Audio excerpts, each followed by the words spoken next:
భక్తి యోగము 12వ అధ్యాయంలో 19వ శ్లోకం. తుల్య నిందాస్తుతిర్మౌని సంతుష్టో ఏన కేనచిత్ అనికేత స్థిరమతిర్ భక్తి సన్మే ప్రియో నరః. ఈ భక్తి యోగంలో ఈ శ్లోకం గురించి గురువుగారు ఎంత గొప్పగా చెప్పారో చెప్పండి అక్కయ్య. అంటే సంతోషంగా స్వీకరించు. సాధకుడైన వాడు నిందాస్తుతులేడల మౌనాన్ని వహిస్తాడు. దేనినైనా సంతోషంగానే స్వీకరిస్తాడు. ఇది తన ఇల్లు, ఇది కాదు అన్న భావనలకు అతీతంగా మెలుగుతాడు. స్థిరచిత్తుడే మహాభక్తుడే వర్ధిల్లుతాడు. జీవనయాత్ర సాగుతూ ఉండగా కొందరు ఎదురే నిందలను గుప్పించొస్తారు. కొందరు కలిసొచ్చి స్తుతులను గుమ్మరించవచ్చు. నిందింపబడిన చోట కృంగిపోకూడదు, అభినందించిన చోట పొంగిపోకూడదు. నిందాస్తుతులు అన్నవి రెండూ వ్యక్తమవుతున్నది ఒకే దైవం నుండి అని గమనించుకోవాలి.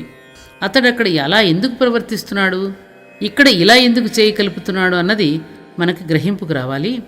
ఆ వెనుక ఉన్న పరమార్థం మీద మనకు బోధపడాలి. ఆ పరమార్థానికి అనుగుణంగా మన జీవనయాత్రను మలుచుకోవాలి. రెండింటి ఎడల మౌనాన్ని వహిస్తూ మూల కారణం వైపుకు ధ్యానాన్ని కొనసాగించాలి అని చెప్తున్నారు. ధ్యానం అలా కొనసాగుతున్నప్పుడు ఏది ఏమైనప్పటికీ దానిని సంతోషంగా స్వీకరించడం చేతనవుతుంది. అన్నీ అతడి ప్రసాదమే, అతడి అనుగ్రహమే, అతడి సంకల్పమే అని తెలియవస్తుంది. దానితో ఆ సంతోష స్థితిలో నిలబడిన మనసుకు ఇక చెదిరిపోవడం అనేది ఉండదు, బదులు చెప్పడమే ఉంటుంది. సన్నివేశాలను అవలీలుగా నిర్వహించడం చేతనవుతుంది. పరిష్కారాలు ఇట్లే పొడగడతాయి. సన్నివేశాలన్నింటి నుండి లోకహితమే సాధింపబడుతుంది. అది మంచిగా వచ్చినా చెడుగా వచ్చినా లోకహితం వైపుకు మళ్లించబడుతుంది. జన్మకర్మలు పునీతమవుతాయి, పరిసరాలు పరవశిస్తాయి.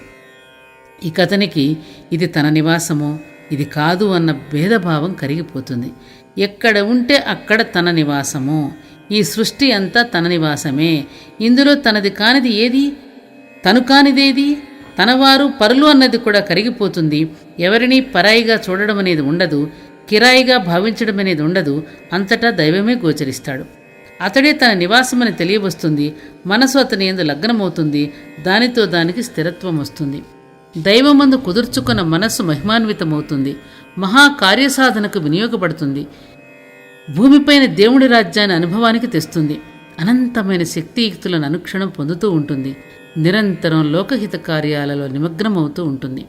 ఇక్కడ గాలికి రెపరెపలాడుతున్నప్పుడు దీపం మనకు వెలుగును సరిగా అందించలేదు, పరిసరాలను కూడా చక్కగా చూపలేదు కదా.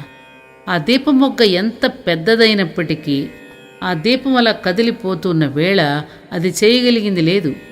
అదే గాలి పెద్దగా లేని చోట దీపం నిలబెట్టినప్పుడు దీపపు మొగ్గ నిలబడుతుంది. ఆ మొగ్గ ఎంత చిన్నగా ఉన్నా సరే చక్కగా నిలిచి వెలుగుతుంది.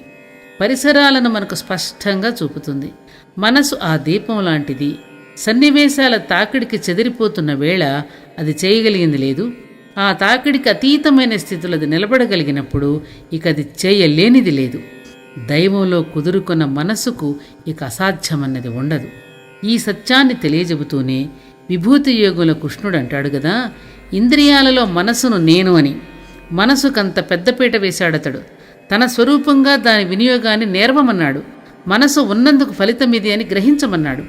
అలాంటి దివ్యస్థితుల అనుభవానికి వచ్చేదే భక్తి. దానిని అనుభవిస్తున్నవాడు భక్తుడు. భక్తి అంటే ఏమిటి? కలయిక. వర్ణభక్తి అంటున్నాం. అంటే రెండు రంగులు కలుస్తున్నాయి ఇక్కడ. అలాగే మనసు దైవాన్ని సమీపించిన వేళ దైవం మనసును స్పృశిస్తుంది. ఆ స్పర్శలో అనుభవం అయ్యేది భక్తి. ఆ స్పర్శను నిరంతరం పొందుతున్నవాడు భక్తుడు. ఇటు మనసు అటు దైవం నారాయణులే ఒకరినొకరు కౌగలించుకుంటున్నప్పటి స్థితి అన్నమాటది. జీవితం అలాంటి కౌగలింత కాగలిగిన నాడు అంతకంటే కావలసిందే ఉంటుంది. అలాంటి భక్తునిగా మానవుణ్ణి తీర్చిదిద్దేటందుకే ఈ సాధనంతా. అలాంటి కౌగిలింతను నిరంతరం అనుభవించడానికే ఈ వివరణ అంతా అంటూ దీనికి కూడా చక్కగా ఆ రకమైనటువంటి సంతోషంగా స్వీకరించు అంటూ తుల్యనిందా స్థితిర్మౌని అనే దానికి ఇంత చక్కగా వివరణ ఇచ్చారు నాన్న. ఎంత లోతైన అర్థాన్ని వివరించి చెప్పారండి అక్క మాస్టర్ మనకి ఇందులో. మాస్టర్ చెప్పింది మీకు నచ్చినట్లయితే ఏం చేయాలో మీకు తెలుసు కదా. మరికొన్ని వీడియోల కోసం మీరు సభ్యత్వాన్ని పొందండి.